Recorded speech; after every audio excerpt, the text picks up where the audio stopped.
Hello, and welcome back to the Lovely English Podcast. I'm Zoe. And I'm Carl. Today we are talking about something that almost everyone does, but almost no one talks about. We are talking about being hard on yourself. Being hard on yourself means criticizing yourself. It means telling yourself that you are not good enough, not smart enough, or not successful enough. Many people do this every day. Yes, and it is exhausting. You wake up and your brain immediately starts saying negative things. You made a mistake yesterday. You are behind in your work. You should be better. The problem is, we think this negative voice helps us. We think, if I am hard on myself, I will work harder. But the opposite is true. When you are hard on yourself, you feel anxious and tired, and then you do worse. So today, we want to help you stop being so hard on yourself. We will talk about why we do it, why it is harmful, and how to change. And we will use simple English so you can learn while you listen. Let's start with the first question. Carl, why are people so hard on themselves? I think one big reason is perfectionism. Perfectionism means you want everything to be perfect. You cannot accept small mistakes. You think, if I am not perfect, I am a failure. Perfectionism sounds good, but it is actually very harmful because nothing in life is perfect. Everyone makes mistakes. Every successful person has failed many times. But perfectionists cannot accept that, so they feel bad all the time. Another reason is comparison. We compare ourselves to other people.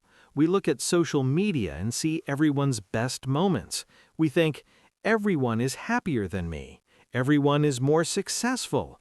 But that is not true. Social media is a highlight reel, not real life. Exactly. You are comparing your everyday life to someone else's best day. That is not fair to yourself. A third reason is fear of judgment. We worry about what other people think. If I make a mistake, they will laugh at me. So we become very strict with ourselves.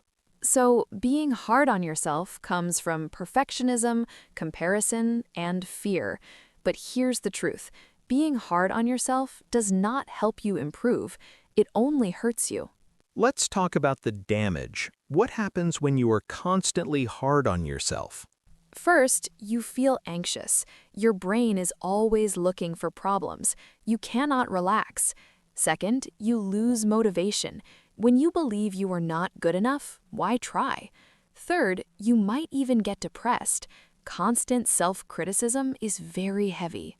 And here's something interesting. When you are hard on yourself, you also become hard on other people. You expect them to be perfect too. That hurts your relationships. So, how do we stop? How do we change this habit? Carl, let's give our listeners some practical steps. Step 1. Notice the voice. You cannot change something until you see it. So pay attention to your inner voice. When you make a small mistake, what do you say to yourself? Do you say, it's okay, everyone makes mistakes?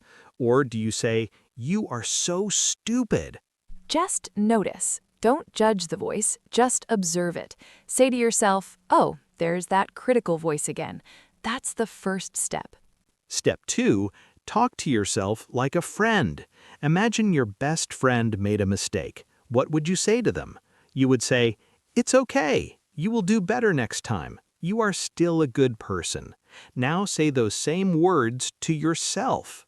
This is called self-compassion.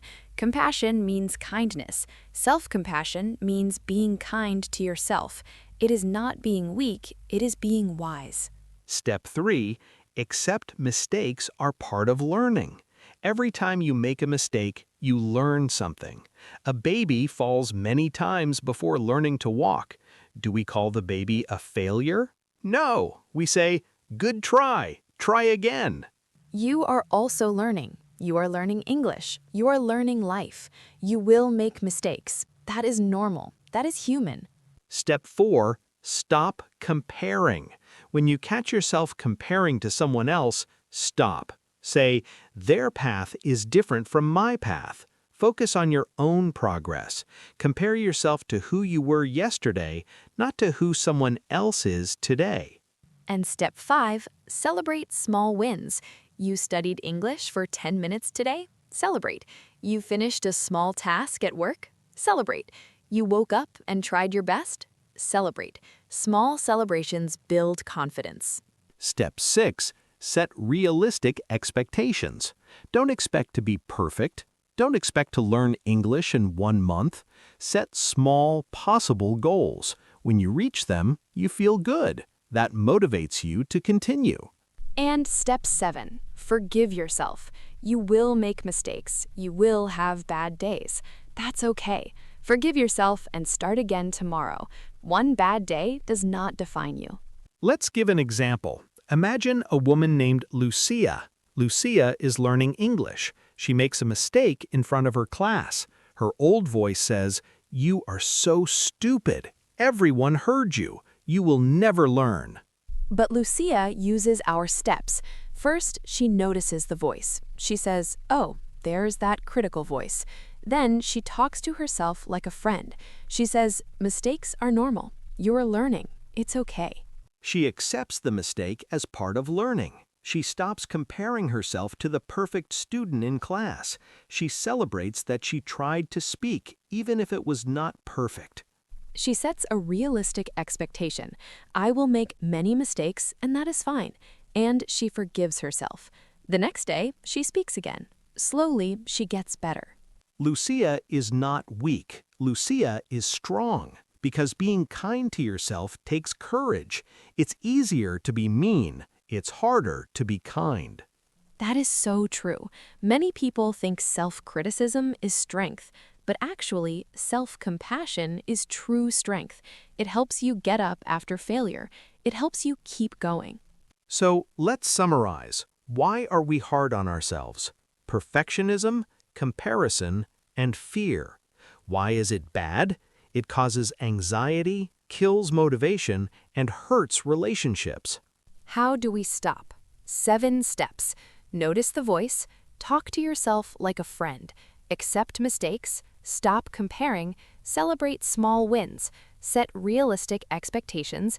And forgive yourself. And remember, changing this habit takes time. You have been hard on yourself for many years. You won't change overnight. Be patient. Every time you choose kindness over criticism, you are building a new habit. To our lovely listeners, we want you to know something. You are enough. Right now, as you are enough. You do not need to be perfect to be valuable. Learning English is hard. Life is hard. Don't make it harder by being mean to yourself. You deserve your own kindness. So here's your challenge for this week. Every night before bed, write down one thing you did well that day. It can be very small. I helped a friend. I studied for 5 minutes. I was patient. Do this every night for 1 week.